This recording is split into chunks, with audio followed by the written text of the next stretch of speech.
როგორ მუშაობს კარმული ასტროლოგია უფრო ასტროფსიქოლოგიაში. თავიდან რო გამოჩვდი ამ სფეროში დაახლოებით 13 წლის წინ მე მგონი, ზუსტად არ მახსოვს, პირველი ეს იყო ჩემი კარმული ასტროლოგია, პირველი ჩემი გამოსვლა საჯაროდ და იმის შემდგომ ფაქტიურად ვაგრძელებს უკვლევას, რა არის კარმული ასპექტები ჩვენს რუკაში, რა არის ფსიქოლოგიური ასპექტები, რომელიც კარმულში გადის და რა არის ენერგეტიკული ასპექტები კარმულ ასტროლოგიაში, ხო? ანუ რამდენიმე ვინც ახლა ჩემთან რუკას აკეთებს, იციან უმეტესმა, რომ რამდენიმე სიბრტყეში გავდივართ ხოლმე პირად რუკას, ეს იქნება ასტროფსიქოლოგიაში, ეს იქნება კარმული ასტროლოგია, თუ ეს იქნება ჩვეულებრივი ცხოვრებისეული სტანდარტული ასტროლოგია, ხო? სამივე სიბრტყეში გავდივართ ხოლმე რუკას.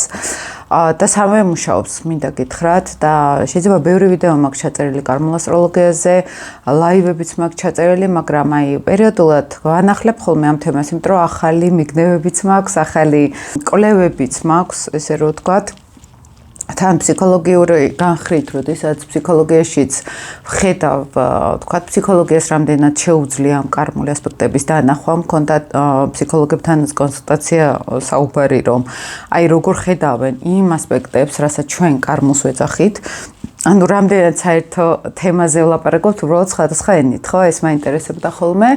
მე როგორც ასტროლოგიის განხრით მომუშავე, რა თქმა უნდა, მე პლუს ასტროლოგიურადაც ვითვალისწინებ ხომ ადამიანის ფსიქიკას, ადამიანის ენერგეტიკას და ჩემი დაკვირვებით, ხო შეიძლება ხა ისეთი სუბიექტური ვიყო, იმიტომ რომ ყველა თავის ასაკებს, ყველა თავის სფეროს მიიჩნევს ერთად-ერთად და განუმეორებლად, მე მთლად მასე არა ვარ, ვცდილობ რომ გავაერთიანო სხვადასხვა მიმდინარეობები, იმიტომ რომ მე მგონია რომ ყველაფერში რაღაც დიდი ჭეშმარიტება არის, ყველა ფაზლი იდება და მე მთლიან სურათს უფრო კარგად ხედავ ადამიანი, თუმცა ჩემი აზრით ასტროლოგიას აქვს ისეთი თავისი თავისებურებები, ისეთი უნიკალური ხედვა, რომელიც შეიძლება სხვა სისტემებს უბრალოდ არ გააჩნდეს. ამიტომაც არის მნიშვნელოვანი რომ აერთიანებს სხვა სისტემებს, რომ ასტროლოგიას ბოლომდე ვერ მიდის, თუ ფსიქოლოგია იქ არ ჩავრთეთ, ხო?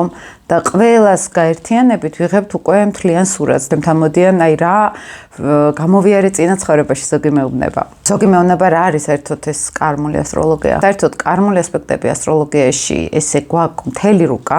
და მის ასპექტებს რო შევხედავთ კარმულ ასტროლოგიაში თუ იმშველებთ ამ ადამიანს ჰქონდათ წინა ცხოვრებიდან მოყოლილი ეს ენერგეტიკა, ზოგჯერ ვამბობთ და დაბადების მომენტში ვთქვათ რა ტრამვები გამოიარა ქვეცნობიერმა ის ჩვენ რამდენიმე სახლის სფეროში ჩანს, ესეც შეგვიძლია ვნახოთ, შეგვიძლია ვნახოთ ტრამვები სკოლის პერიოდში ჩაიდო თუ უნივერსიტეტის პერიოდში უფრო მეტად თუ ზრდასრულ ასაკში თუ პატარა ასაკში, ესეც ჩანს.